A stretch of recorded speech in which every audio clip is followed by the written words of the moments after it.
नमस्कार दोस्तों, मैं Raj Bahadur are reasoning classes में आपका स्वागत करता हूं। आज का हमारा एक टॉपिक होगा, ये जैसा कि आपको पता ही होगा, अभी दिसंबर में IBPS क्लर्क का एग्ज़ाम होगा 5 दिसंबर से। तो 2019 मतलब प्रीवियस ईयर के क्वेश्चन पेपर को हम सॉल्व कर रहे हैं। 2019 का हम बता चुके हैं। आपने अगर अभी तक उस वीडियो को नहीं देखा है तो आप देख लें, ठीक है।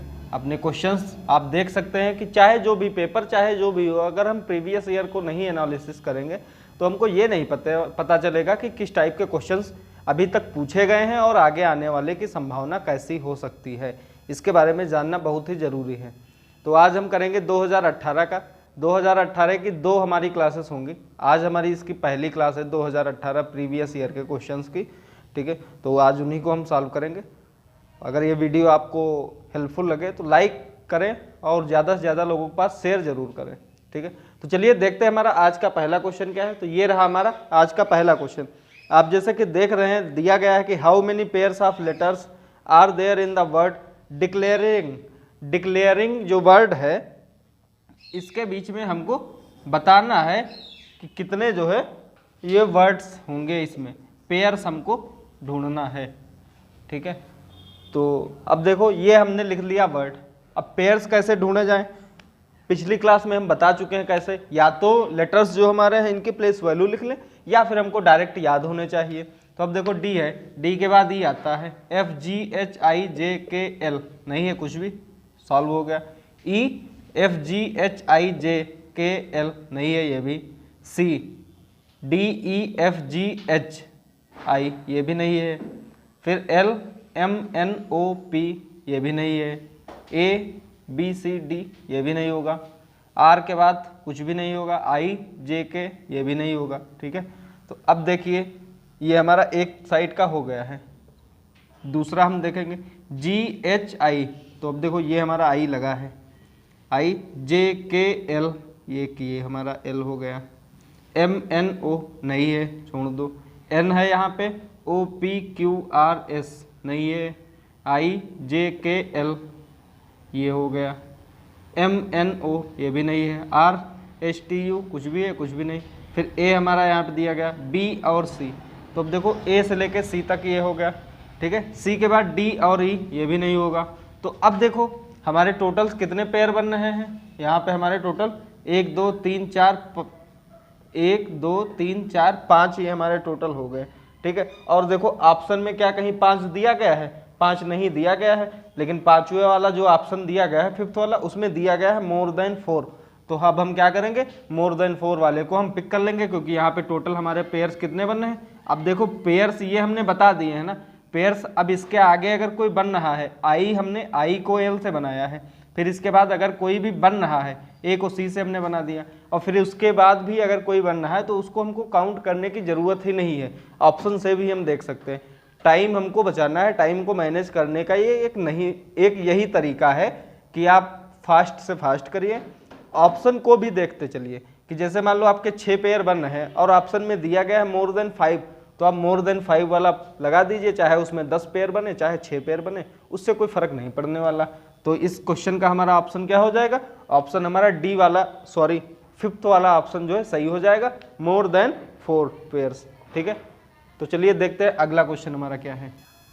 तो ये रहा हमारा अगला क्वेश्चन। ये सिलॉक्स का क्वेश्चन है। ऑल केक्स आर फ्रूट, इसको भी बना लें। ऑल केक्स आर फ्रूट, ये केक है। ऑल केक्स आर फ्रूट, और फिर दिया गया है नो बिस्किट इज जैम। तो अब देखो नो बिस्किट इज जैम। तो अब देखो यहाँ पे क्या है, केक और फ्रूट के बारे में बताया गया है, और यहाँ पे है बिस्किट और जैम के बारे में। कोई इनका रिलेशन इस फिगर के साथ कोई भी बन रहा है? ये दोनों हमारे अलग अलग फिगर्स हो गए हैं, ठीक है। अब देखो, चाहे जब भी ये इस टाइप के क्वेश्चन आ जाएं, ठीक है, और जैसा कि इस क्वेश्चन का हमारा स्टेटमेंट क्या दिया गया है कि ऑल बिस्किट्स आर केक्स, मतलब जो हमारा ये फर्स्ट वाला फिगर मान लो और इसको मान लो सेकंड। अगर हमारा कोई भी क्वेश्चन है फर्स्ट और सेकंड के बारे में, मतलब जो फर्स्ट फिगर है सेकंड फिगर है, उस स्टेटमेंट के अकॉर्डिंग कोई भी हमारा कंक्लूजन पूछ रहा है, मतलब दोनों का हमारा कॉमन कंक्लूजन पूछ रहा है कि जैसे केक और ये बिस्किट के बारे में पूछे या फिर फ्रूट और जैम के बारे में पूछे तो हमारा कभी भी रिलेशन इनका नहीं डिफिनिट हो पाएगा, ठीक है, हमेशा पॉसिबिलिटी में ही जाएगा। तो ये हमारा क्या हो जाएगा, डायरेक्ट इसका आंसर हो जाएगा नीदर फर्स्ट नॉर सेकंड, ठीक है, ये हमेशा याद रखना। आप जैसे देखना चाहें, दिया गया है कि ऑल बिस्किट्स आर केक, तो ऑल बिस्किट्स आर केक, ये हमारा बिस्किट है, ये केक है, क्या हम कोई रिलेशन बता सकते हैं? डायरेक्ट हमारा कोई डेफिनेट रिलेशन नहीं होगा, ठीक है, तो ये हमारा डेफिनेट फॉलो में नहीं होगा, पॉसिबिलिटी में हो सकता है, तो इसीलिए ये हमारा डेफिनेट में पूछ रहा है। तो हमारा जो पहला कंक्लूजन है वो क्या हो जाएगा, फॉल्स हो जाएगा। और सेकंड जो कंक्लूजन दिया गया है कि no cake is a jam, कि क्या कोई केक जैम है, तो इसके बारे में भी हम नहीं बता सकते हैं, ठीक है। जब किन्हीं दो फिगर्स के बीच का कोई रिलेशन ना पता हो तो वहाँ पे हमारा नीदर का ही केस हमेशा आएगा, ठीक है। तो इसलिए इस क्वेश्चन का हमारा ऑप्शन फोर्थ वाला सही हो जाएगा कि neither first nor second conclusion follows. तो चलिए देखते हैं कौन सा हमारा अगला क्वेश्चन है। तो ये रहा आपकी स्क्रीन पे अगला क्वेश्चन। क्वेश्चन दिया गया है no date is a fruit, all fruit is a juice, no date is a juice, ठीक है, और फिर ऑल फ्रूट्स आर जूस। तो अब देखो ये इसको हम अभी नहीं बनाएंगे, ये है ऑल फ्रूट्स आर जूस, ये हो गया, और फिर दिया गया है नो जूस इज सूप, ये, और फिर क्या दिया गया है no date is a fruit, no date is a fruit. ये हमारा फिगर हमारा कुछ इस तरह से बनेगा, ठीक है। तो अब हम आते हैं कंक्लूजन की तरफ। कंक्लूजन हमारा क्या दिया गया है, all soups can never be juice, all soups can never be juice. तो क्या ये सही है या गलत है?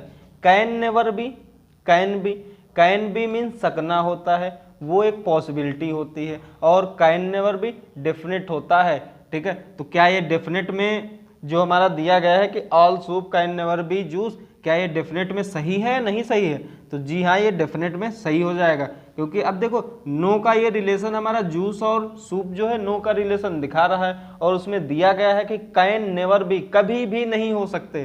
तो जी हाँ, ये सूप जो है जूस कभी भी नहीं हो सकते हैं, तो इसीलिए हमारा फर्स्ट वाला कंक्लूजन क्या हो जाएगा, सही हो जाएगा। और सेकंड कंक्लूजन जो दिया गया है no soup is a date, no soup is a date, तो इसके बारे में क्या हम कोई रिलेशन बता सकते हैं? नहीं बता सकते हैं, तो इसीलिए हमारा सेकंड वाला जो कंक्लूजन है वो रॉन्ग हो जाएगा। तो इसीलिए इस क्वेश्चन का हमारा ऑप्शन है ओनली फर्स्ट फॉलोज, ठीक है। उम्मीद करते हैं क्वेश्चन आपको अच्छी तरीके से समझ में आ रहे होंगे। अगर आपको हेल्पफुल लग रहा है वीडियो तो आप इसको लाइक करिए और ज़्यादा से ज़्यादा लोगों के पास भी शेयर करिए, और जिन्होंने अभी तक चैनल को सब्सक्राइब नहीं किया है तो भाई सब्सक्राइब भी कर लें और दूसरों से भी बोलें, ठीक है। तो आइए देखते हैं हमारा अगला क्वेश्चन क्या है। तो ये रहा हमारा अगला क्वेश्चन, ये भी सिलॉग का क्वेश्चन है। सिलॉग के क्वेश्चन बहुत ही आसान होते हैं। कभी कभी क्या होता है, जब स्टूडेंट्स कोई भी हो वो हिंदी की आदत हो जाती, मान लो आप हिंदी में सॉल्व कर रहे हैं तो आपको हिंदी की आदत हो जाती, कभी भी आप इंग्लिश में भी ट्राई करने की कोशिश करें, चाहे सिलॉग हो, इनइक्वालिटी हो, अब कुछ भी हो, इंग्लिश में भी ट्राई करने की कोशिश करें, हिंदी से ज़्यादा अच्छी तरीके समझ में आ जाएगा और फास्ट क्वेश्चन को करेंगे भी, ठीक है। तो चलिए देखते हैं हम इस क्वेश्चन का क्या हमारा आंसर होगा। जैसा कि दिया गया है ऑल वर्ड्स आर लेटर्स, दिया गया सम वर्ड्स आर लेटर्स, ठीक है, तो दिया गया है सम वर्ड्स आर लेटर्स और some letters are alphabets, some letters are alphabets, और अगला क्या दिया गया है all alphabets are sentence, all alphabets are sentence, ठीक है। तो ये हमारा फिगर जो है कुछ इस तरीके से बनेगा।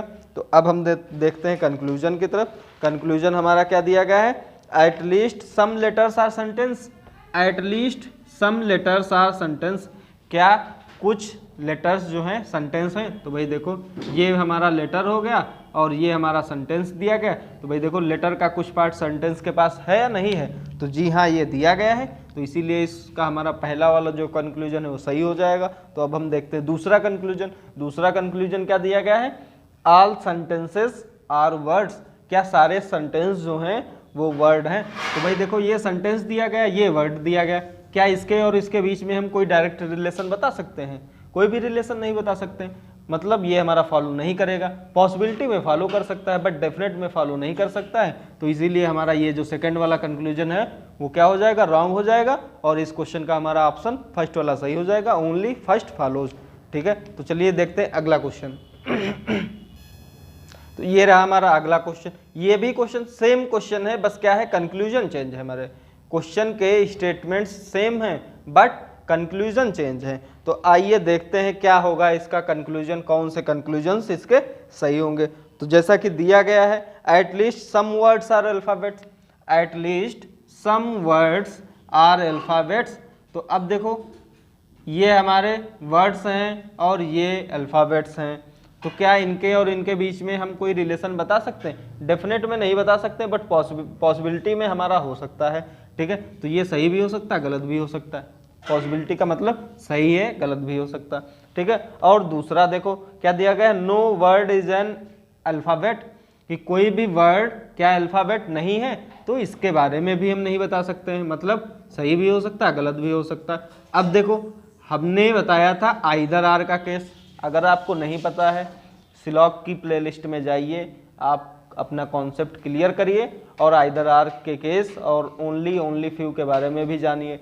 ठीक है, तो अब देखो आइदर आर के केस में हमने क्या बताया था कि जब कोई कंक्लूजन में हमारे दो कंक्लूजन सेम कंक्लूजन होने चाहिए। मतलब सेम का ये कि फर्स्ट वाला कंक्लूजन, एक तो हमारा सम का केस होना चाहिए, दूसरा नो का केस होना चाहिए। मतलब एक पॉजिटिव और दूसरा निगेटिव स्टेटमेंट होना चाहिए, और पॉसिबिलिटी में सही होने चाहिए, मतलब स्टेटमेंट जो है रॉन्ग होने चाहिए, और सब्जेक्ट और प्रेडिकेट सेम होना चाहिए। सब्जेक्ट प्रेडिकेट सेम मतलब जैसे बोल रहा है इसमें वर्ड और अल्फ़ाबेट के बारे में, फर्स्ट जो कंक्लूजन है उसमें भी वर्ड और अल्फ़ाबेट के बारे में बोल रहा है, और जो सेकंड वाला है उसमें भी वर्ड और अल्फ़ाबेट के बारे में बोल रहा है। ठीक है, तो इसीलिए यही हमारा जो कंक्लूजन जो है ये हमारे हो जाएंगे आइदर के केस में ये सही हो जाएंगे। ठीक है, तो इसीलिए इस क्वेश्चन का हमारा ऑप्शन थर्ड वाला सही हो जाएगा, either first or second conclusion follows. ठीक है, तो चलिए देखते हैं अगला क्वेश्चन हमारा क्या है। तो ये रहा हमारा अगला क्वेश्चन, आपकी स्क्रीन पे आ गया होगा। ये क्वेश्चन हमारा ब्लड रिलेशन का है। ठीक है, कभी कभी क्वेश्चन ये पूछ लिए जाते हैं, कभी कभी नहीं, मोस्टली तो पूछे ही जाते हैं, और 2 से 3 नंबर के क्वेश्चन आने की संभावना रहती है। तो देखते हैं इस क्वेश्चन को कैसे सॉल्व करते हैं। क्या दिया गया है, दिया गया है B and R the only children of C, मतलब बी और आर सी के बच्चे हैं।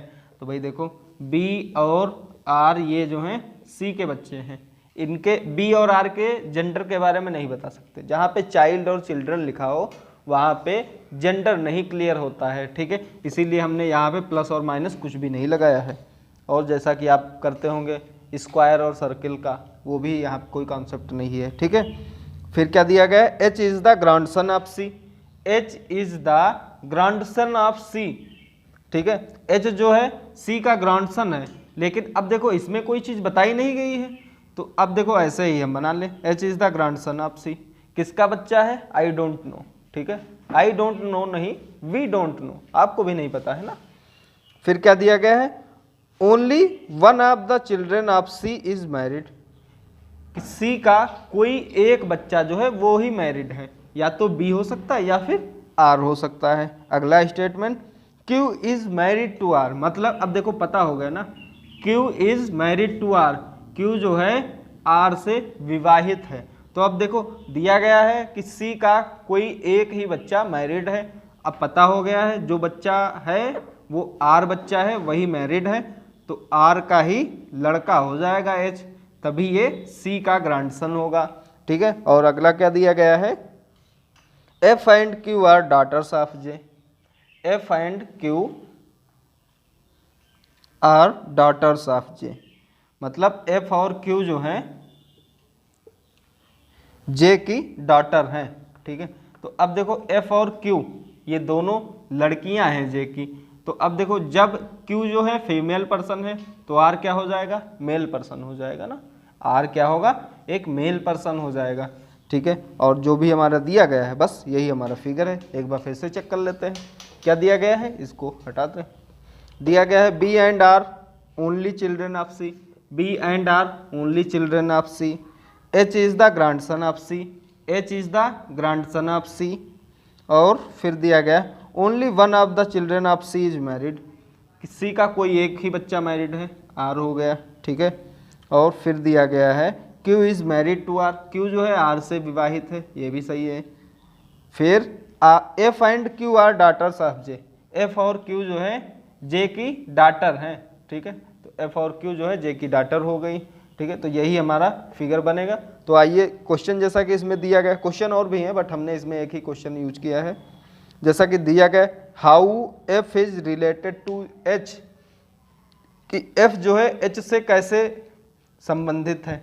तो भाई देखो एच की मदर कौन है, क्यू है, और एफ जो है क्यू की सिस्टर है, मतलब आपकी मदर क्यू हो गई और क्यू की सिस्टर एफ है, मतलब आपकी मम्मी की सिस्टर कौन हुई, आंटी या मौसी ही तो हुई।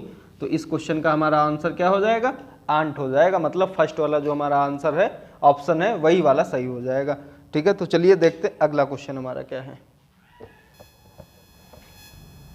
तो ये रहा हमारा अगला क्वेश्चन। ये क्वेश्चन जो है इसको अरेंज करना है हमको, कि आर्डर रैंकिंग आप मान सकते हैं, ठीक है, कुछ भी मान लिए जो भी है, बस क्वेश्चन को हमको सॉल्व करना है, ठीक है।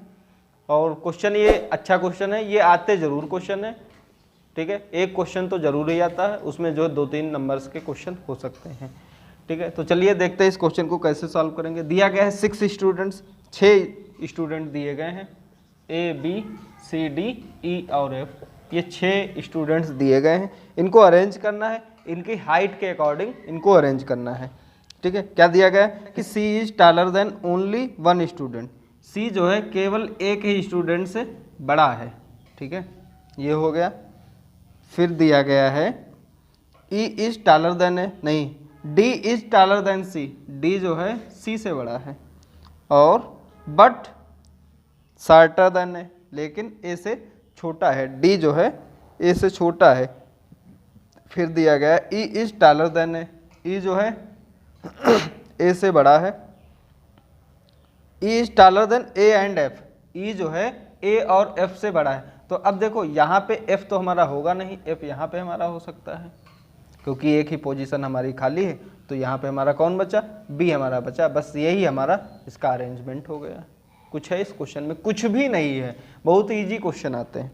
फिर क्या दिया गया है कि the height B is taller than F, अब देखो B is taller than F, B जो है एफ से बड़ा है, हो गया ये भी बड़ा। फिर दिया गया the height of the second tallest, अब देखो इनके हाइट के बारे में भी दिया गया है। क्या दिया गया है, the height of the second tallest, देखो फर्स्ट टॉलेस्ट हमारा बी हो गया, सेकंड टॉलेस्ट हमारा ये ई हो गया, कितनी दी गई है, ये दी गई है 119।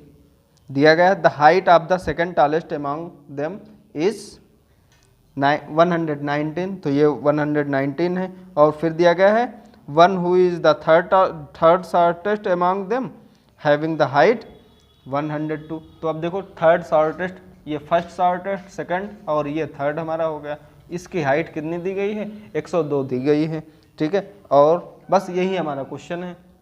एक बार फिर से अगर चेक करना चाहें, क्या दिया गया है, 6 पर्सन हमारे दिए गए हैं, A B C D E F दिया गया है, ठीक है। Each of them different heights, heights के बारे में बताया गया है। फिर दिया गया है C is taller than only one student, C जो है केवल एक ही स्टूडेंट से बड़ा है और बाकी से क्या है, छोटा है, सही है। फिर D is taller than C, D जो है सी से बड़ा है, okay, but shorter than A, लेकिन ए से छोटा है डी।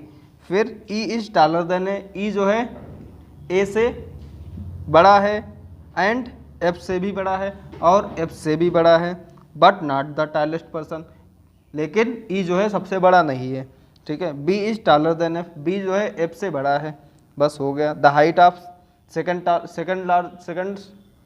टॉलेस्ट, कि जो सेकंड टॉलेस्ट है उसकी हाइट कितनी है, 119 है, और जो थर्ड शॉर्टेस्ट है उसकी हाइट 102 है। तो अब क्वेश्चन को बताना क्या है, क्वेश्चन दिया गया है who among the following is the tallest person, कि सबसे टॉलेस्ट पर्सन कौन है। तो भाई देखो सबसे टॉलेस्ट पर्सन कौन है, बी दिया गया है, तो इसीलिए इस क्वेश्चन का हमारा ऑप्शन क्या हो जाएगा, ऑप्शन हमारा सेकंड वाला सही हो जाएगा, ठीक है। तो उम्मीद करते क्वेश्चन आपको अच्छी तरीके से समझ में आ गया होगा। अगर समझ में आ रहा है तो भाई ज़्यादा से ज़्यादा लोगों के पास शेयर ज़रूर करो और वीडियो को भी लाइक करो, ठीक है। और जिन्होंने सब्सक्राइब नहीं किया सब्सक्राइब भी करें, ठीक है। तो चलिए देखते अगला क्वेश्चन हमारा क्या है। ये रहा हमारा अगला क्वेश्चन। ये भी क्वेश्चन बहुत ही अच्छा क्वेश्चन है।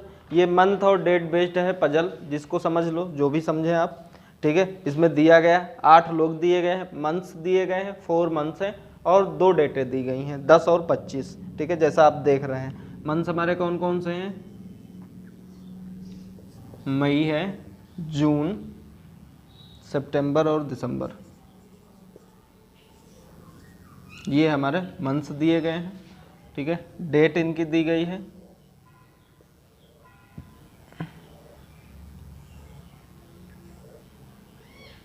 10 और 25।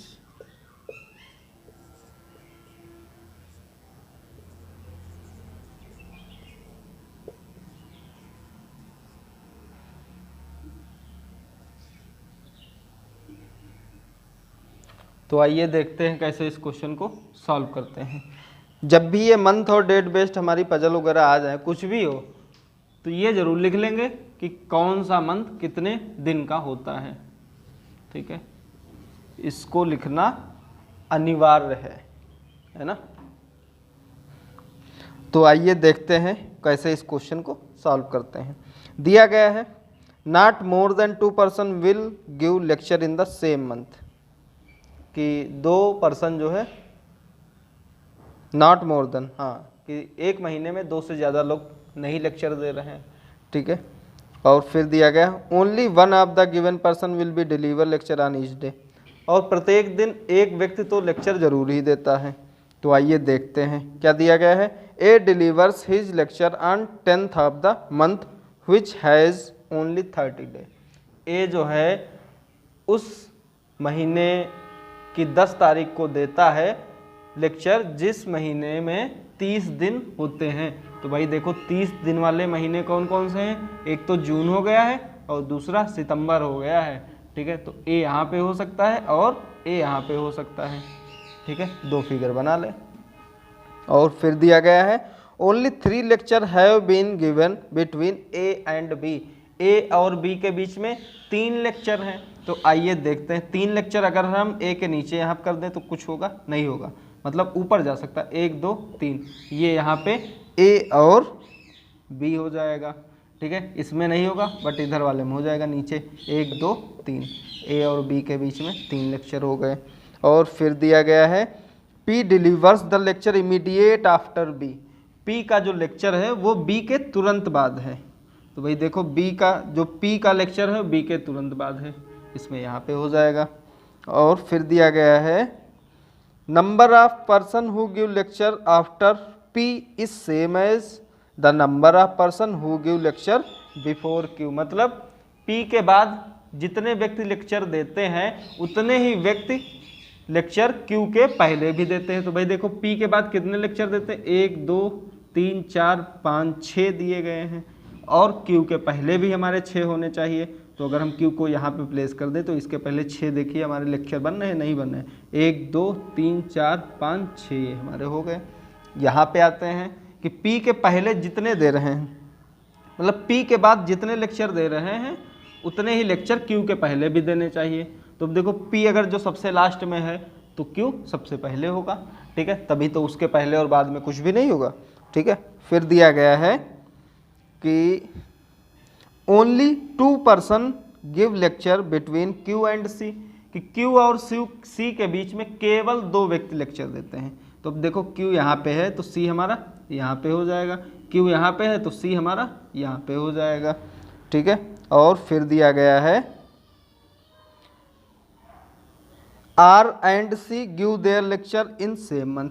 आर और सी जो है वो सेम मंथ में लेक्चर देते हैं। तो अब देखो ये यहाँ पे सी हमारा दिया गया, सी हमारा 30 जून को, मतलब जून वाले मंथ में दे रहा है, और जून में ऑलरेडी हमारा ए बैठा है। क्या हमारा इस फिगर में कोई हमारा बन सकता है, कुछ भी नहीं बनेगा, ठीक है। लेकिन इस वाले में बन सकता है क्योंकि सी जो है 25 जून को देता है और 10 जून वाली जो डेट है वो अभी हमारी खाली है। तो यहाँ पे हमारा कौन हो सकता है, यहाँ पे हमारा आर हो सकता है, हो सकता नहीं होगा ही, ठीक है। तो अब देखो हमारे पास 2 पोजीशन अभी बची हैं, एक तो 25 सितंबर और दूसरी 25 दिसंबर। और फिर क्या दिया गया है, D gives the lecture before S. D का जो लेक्चर है वो एस के पहले है। तो भाई देखो एस अगर यहाँ पे होगा तभी तो डी हमारा एस के पहले होगा। अगर हम एस को यहाँ पे पुट कर देंगे तो हमारा डी तो हमारा बाद में हो जाएगा, ठीक है। तो इसीलिए हमारा ये जो सेकंड वाला जो फिगर है वही हमारा सही हो जाएगा, ठीक है। उम्मीद करते हैं क्वेश्चन आपको अच्छी तरीके से समझ में आ गया होगा। तो आइए देखते हैं हमारा अगला क्वेश्चन क्या है। तो ये रहा हमारा अगला क्वेश्चन। ये क्वेश्चन स्क्वायर बेस एक टेबल है, 8 लोग बैठे हैं, उनका डायरेक्शन जो है अपोजिट डायरेक्शन है, मतलब कोने वाले कॉर्नर पे जो लोग बैठे हैं, मिडिल पे जो बैठे हैं, उनका डायरेक्शन चेंज है दोनों का, ठीक है। तो आइए देखिए इस क्वेश्चन को कैसे सॉल्व करते हैं। जैसा कि आपको पता ही है, इसमें दिया गया है 8 लोग हैं, जो कि एक क्या है, स्क्वायर शेप की एक टेबल है, जिनका डायरेक्शन कॉर्नर वाले जो व्यक्ति बैठे हैं और जो एज पे यानी मिडिल पे जो बैठे हैं उनका डायरेक्शन भी दिया गया है। एज पे बैठे व्यक्ति बाहर की तरफ देख रहे हैं, जबकि कॉर्नर वाले व्यक्ति अंदर की तरफ देख रहे हैं, ठीक है। हमने एक में बना दिया है, आप समझ सकते हैं, चारों में बनाने की कोई ज़रूरत नहीं, हमको टाइम भी मैनेज करना होता है, ठीक है। तो देखते हैं कैसे इस क्वेश्चन को सॉल्व करते हैं। जैसा कि इसमें दिया गया है, अब आते हैं क्वेश्चन की तरफ। क्वेश्चन में क्या दिया गया है, एक हमको ऐसा नाम या फिर ऐसा पर्सन, ऐसा अल्फ़ाबेट जो भी हो कि उसका जो है ज़्यादा बार उसके बारे में बताया गया हो, ठीक है, उसको ही पहले हम लेते हैं, मतलब एक कॉमन वर्ड होना चाहिए। अब देखो इस क्वेश्चन में किसके बारे में ज़्यादा बताया गया, देखो डी जो है हमारे हिसाब से डी के बारे में ज़्यादा बताया गया है ना। तो देखो क्या दिया गया है, 3 person are sitting between D and D, और फिर दिया गया है A is second to the left of D, और फिर क्या दिया गया, S sits immediate left of D, और फिर डी इज फेसिंग इनसाइड, मतलब डी जो है अंदर की तरफ देख रहा है, तो भाई डी को हमने यहाँ पे प्लेस कर दिया, ठीक है। और क्या बताया गया है कि डी और ई के बीच में 3 व्यक्ति हैं। अब देखो जब ई यहाँ पे होगा तभी तो डी और ई के बीच में 3 व्यक्ति हो जाएंगे, है ना, आप समझ रहे होंगे। चाहे हम डी को यहाँ पे प्लेस करें चाहे यहाँ पे प्लेस करें, बात हमारी वही होगी, इधर से भी दायां बायां होगा तीसरा और उधर से भी बायां और दायां तीसरा ही होगा, ठीक है। फिर आते हैं, फिर क्या दिया गया है, A is second to the left of D. अब देखो A is second to the left of D, तो इधर अगर हम जाएंगे एंटी क्लॉकवाइज तो हमारा क्या हो जाएगा, डायरेक्शन राइट हो जाएगा, डी का राइट हो जाएगा एंटी क्लॉकवाइज, और हमको जाना लेफ्ट में, तो लेफ्ट का मतलब क्लॉकवाइज जाना है और बाएं दूसरे पे पहुंचना है। तो भाई देखो एक ये हो गया, दूसरा ए हो गया, है ना, सेकंड लेफ्ट बोल रहा, तो यहाँ पे कौन हो जाएगा, ए हो जाएगा, ठीक है। और फिर क्या दिया गया है, H seats immediate left of D, H जो है तुरंत बाएं बैठा है डी के, तो यहाँ पे हो जाएगा एच हो जाएगा, ओके। और फिर आते हैं, अब देखो फिर हमारी जो बाकी की जो लाइन जो है उनकी तरफ देखते हैं कि बी फेसेस द सेंटर। अब देखो हमारे पास 3 तो ऑलरेडी जो है कॉर्नर पे बैठ चुके हैं, मतलब सेंटर की तरफ देख रहे हैं, बचा कौन है, एक बचा है ये कॉर्नर, तो इस कॉर्नर पे कौन हो जाएगा, इस कॉर्नर पे हमारा बी हो जाएगा, क्योंकि बी के बारे में दिया गया है कि B faces the centre, B centre की तरफ देख रहा है, तो सेंटर तो हमारा यही होगा ना। और फिर क्या दिया गया है कि B faces the centre and C is third to the right of B, और सी जो है बी के दाएं तीसरा बैठा है, तो भाई देखो दायां हमारा क्या हो जाएगा, एंटी क्लॉकवाइज हो जाएगा, तो 1 2 और 3 यहाँ पे कौन हो जाएगा, यहाँ पे सी हो जाएगा, ठीक है, क्योंकि ये दिया गया है कि B faces the centre and C is third to the right of B, और सी जो है बी के दाएं तीसरा बैठा है। और अब आते हैं अगली लाइन जो दी गई हैं कि 3 people are sitting between D and E, D और ई के बीच में 3 लोग बैठे हैं, A is second to the left of D, A is second to the left of D, 2 person sit between E and F. अब देखो ई और एफ के बीच में 2 लोग बैठे हैं, तो भाई देखो अगर हमारे पास यहाँ पे 2 हमारी पोजीशन है, एक तो ये हो गई एक तो ये हो गई, अगर हम एफ को प्लेस कर देंगे यहाँ पे तो ई और एफ के बीच में 2 लोग क्या आएंगे, नहीं आएंगे, कभी नहीं आएंगे, ठीक है। तो इसीलिए एफ को हम यहाँ पे ही सिर्फ प्लेस कर सकते हैं, तभी हमारा एफ और ई के बीच में 2 लोग आ सकते हैं। कौन कौन से, एक तो ये बंदा हो जाएगा, दूसरा ये वाला हो जाएगा, ठीक है। और अब हमारे पास बचा कौन है, ए हो गया, बी हो गया, A B C D E F और जी हमारा बचा है, तो यहाँ पे कौन हो जाएगा प्लेस, जी हो जाएगा, ठीक है। तो हमारा जो फिगर जो बनेगा वो यही बनेगा, ठीक है। उम्मीद करते हैं आपको क्वेश्चन जो है अच्छी तरीके से समझ में आ गया होगा। अगर आ रहा है आपको अच्छी तरीके से समझ, हेल्पफुल लग रहा है सेशन तो भाई लाइक करो और ज़्यादा से ज़्यादा लोगों के पास शेयर करो, ठीक है। तो आइए देखते हैं हम अगला क्वेश्चन हमारा क्या है। तो ये रहा आपकी स्क्रीन पे अगला क्वेश्चन। ये क्वेश्चन दिया गया है 12 लोग हैं जिसमें से 6 लोग आमने सामने बैठे हैं। ये क्वेश्चन बहुत ही पूछा जाता है इस टाइप के क्वेश्चन, और आसान भी होते हैं, कोई ज़्यादा टफ क्वेश्चंस नहीं होते हैं, ठीक है। हमको अगर कॉन्सेप्ट क्लियर आ गया, समझ में अच्छे से समझ में आ गया, तो भाई चाहे जैसा क्वेश्चन है उसको हम तोड़ देंगे फोड़ देंगे, है ना। क्या कर देंगे, तोड़ देंगे फोड़ देंगे। तो आइए देखते हैं इस क्वेश्चन को कैसे हम तोड़ते और फोड़ते हैं। 6 लोग दिए गए हैं, हमने इसको बना लिया, बनाने की कोई ज़रूरत भी नहीं है, अगर आप चाहें तो बना सकते हैं, ठीक है, वरना ऐसे भी हमारा क्वेश्चन सॉल्व हो सकता है। अब देखो दिया गया है कि 2 रो हैं जिसमें से 6 लोग आमने सामने बैठे हैं। अब देखो फर्स्ट और सेकंड रो, फर्स्ट में क्या है कि DEFJKL, ये जो है पहली रो में बैठे हैं जिनका डायरेक्शन जो है नॉर्थ की तरफ देख रहे हैं, तो ये हमारी फर्स्ट वाली हो गई, ठीक है, नॉर्थ की तरफ, तभी तो भैया ये देखेंगे। और अगर हम इसको मानेंगे तो ये हमारा साउथ की तरफ डायरेक्शन हो जाएगा, तो ये हमारी सेकंड वाली हो जाएगी, ठीक है। तो आइए देखते हैं क्वेश्चन को कैसे सॉल्व करते हैं। तो जैसा कि दिया गया है D seats eight second position from one of the end, कि डी जो है किसी एक छोर से दूसरा बैठा है, दूसरी पोजीशन पे बैठा है। तो भाई देखो छोर तो हमारा एक ये हो गया, एक ये छोर हो गया, तो दूसरा छोर से बैठा तो ये यहाँ पे हो सकता है। 2 फिगर हमने इसलिए बना, 2 फिगर इसलिए बना रहे क्योंकि यहाँ पे हमारी 2 कंडीशन हो जाएंगी, दूसरा किनारा ये हो जाएगा और दूसरा किनारा ये हो जाएगा। तो हम 2 फिगर इसलिए बना रहे हैं क्योंकि एक और एक अंदर और एक बाहर, जो फिगर हमारा होगा उसको हम मान लेंगे, ठीक है। 2 फिगर हमको बनाने की नहीं जरूरत, एक में ही हम समझ सकते हैं, ठीक है। फिर क्या दिया गया है, only 2 people sit between D and D, कि डी और ई के बीच में केवल 2 व्यक्ति बैठे हैं। तो भाई देखो डी यहाँ पे है तो ई के बीच में 2 व्यक्ति केवल हो जाएंगे, तो भाई देखो केवल 2 ही तो व्यक्ति हो गए, ये हमारा पहला फिगर हो गया। और दूसरे फिगर में हमारा क्या हो जाएगा, डी यहाँ पे बैठा ऑलरेडी और ई हमारा यहाँ पे हो जाएगा, तभी हमारा डी और ई के बीच में 2 लोग हो जाएंगे। और फिर क्या दिया गया है, फिर दिया गया है the one who faces E, कि जो व्यक्ति ई की तरफ देख रहा है, sits to the immediate left of S, कि जो व्यक्ति ई की तरफ देख रहा है वो एस के तुरंत बाएं बैठा है। तो भाई देखो एस के तुरंत बाएं हमारा एस कहाँ पे हो जाएगा, ठीक है, एस हमारा हो जाएगा डी के जस्ट सामने वाला हो जाएगा, ठीक है, क्योंकि एस का तुरंत बायां हमारा यही होगा। अगर इस वाले फिगर में जा रहे तो हमारा ये राइट होता है और ये लेफ्ट होता है, इसमें हमारा ये लेफ्ट और ये राइट हो जाएगा, जस्ट उल्टा हो जाता है, ठीक है। कॉन्सेप्ट आपको समझ में आया ही होगा।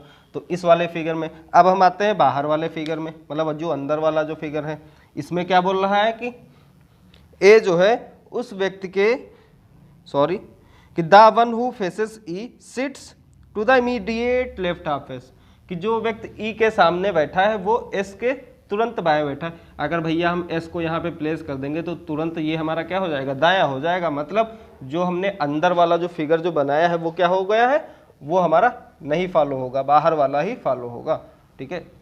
तो एस जो है यहाँ पे हो जाएगा और डी और ई यहीं पे हमारे प्लेस होंगे, ठीक है। अब आते हैं अगली स्टेटमेंट की तरफ।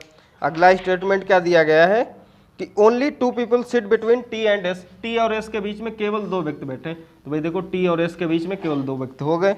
और 2 people sit between J and the one who faces T, कि 2 व्यक्ति उनके बीच में बैठे हैं कि जो टी के सामने बैठा है। तो भाई देखते हैं, only 2 people sit between T and S हो गया है। फिर 2 people sit between J and the one who faces to T, कि जे और वन हु फेसेस टी उसके बीच में 2 व्यक्ति बैठे हैं। तो भाई देखो वन हु फेसेस टी और ये यहाँ पे जो जे हो गया, इसके बीच में कितने लोग आ रहे हैं, 2 लोग आ रहे हैं, ये हमारा हो गया। और फिर क्या दिया गया है, J faces one of the immediate neighbour of you, J faces one of the immediate neighbour of you. अब देखो जे जो है उसकी तरफ देख रहा है जो यू का तुरंत पड़ोसी, तो भैया यू देखो यहाँ पर भी आ सकता है और यू यहाँ पर भी आ सकता है, किसी भी प्लेस पर आ सकता है, इसीलिए हमने 2 कंडीशन बना दी हैं। और फिर क्या दिया गया, X sits second to the left of U, X sits second to the left of U. अगर हम u को यहाँ पे प्लेस कर देंगे तभी हमारा x यहाँ पे सेकंड हो सकता है, अगर हम u को यहाँ पे प्लेस कर देंगे तो ये हमारा दायां हो जाएगा, मतलब हमारा कॉर्नर पे u नहीं बैठेगा, ठीक है। At one of the position to the right of z, अब देखो z को अगर हम यहाँ पे प्लेस कर देंगे तब तो ये हमारा लेफ्ट हो जाएगा, मतलब z यहाँ पे नहीं होगा, z यहाँ पे हो जाएगा, तभी जो है z के दाएँ किसी भी पोजीशन पे u बैठा है, तो भैया देखो ये z है, z के दाएँ u ही हमारा हो जाएगा, ठीक है। इसीलिए कॉर्नर पे हमारा कौन हो जाएगा, कॉर्नर पे z हो जाएगा, ओके। और फिर क्या दिया गया है, more than two people sit between f and the one who faces z, मतलब दो से ज़्यादा व्यक्ति बैठे हैं, अगर हम यहाँ पे f को प्लेस कर देंगे तो भाई देखो क्या दो से ज़्यादा हो जाएंगे, जो z की तरफ देख रहा है नहीं होंगे, दो ही होंगे, ठीक है। और दो से ज़्यादा बोल रहा है तो मतलब f को यहाँ पर हम प्लेस कर सकते हैं, तभी हमारा हो जाएगा फिगर, क्योंकि दो से ज़्यादा तभी हमारे बन रहे हैं, चार हो जाएंगे तभी हो जाएगा ज़्यादा, ठीक है। और फिर क्या दिया गया है, K sits at one of the position to the left of L, कि के जो है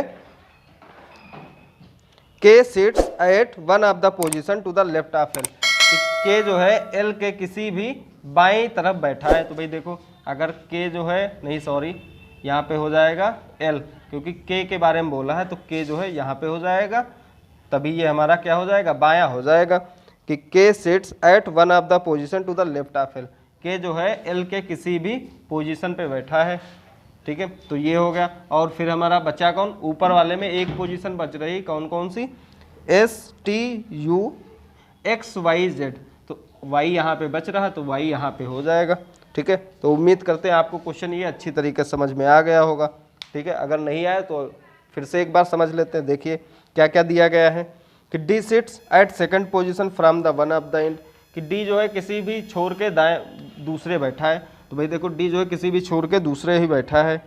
फिर क्या दिया गया है, only two people sit between D and D, D और ई के बीच में केवल दो व्यक्ति बैठे हैं, तो भाई देखो केवल दो व्यक्ति हो गए डी और ई के बीच में, ठीक है।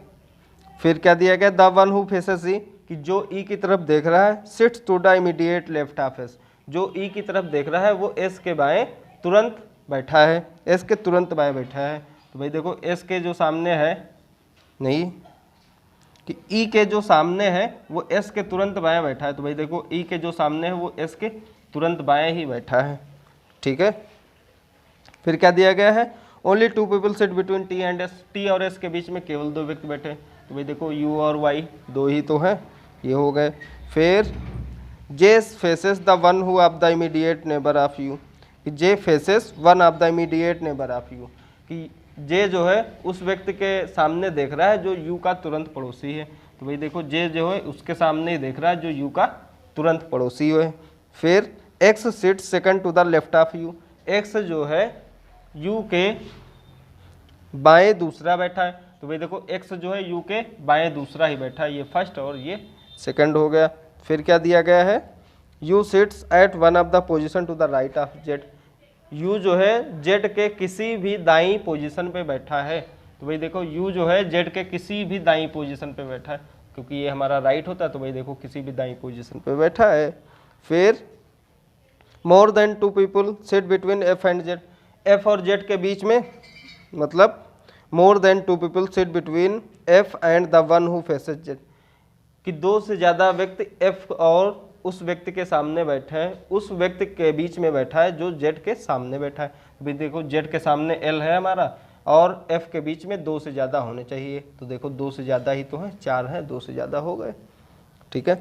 फिर क्या दिया गया है, K sits at one of the position to the left of S, K जो है एल के किसी भी बाईं पोजीशन पे बैठा है, तो भाई देखो के जो है एल के किसी भी बाईं पोजीशन पे बैठा है। तो उम्मीद करते हैं आपको ये सेशन अच्छी तरीके से समझ में आ गया होगा, क्वेश्चन भी अच्छी तरीके से समझ में आ गया होगा।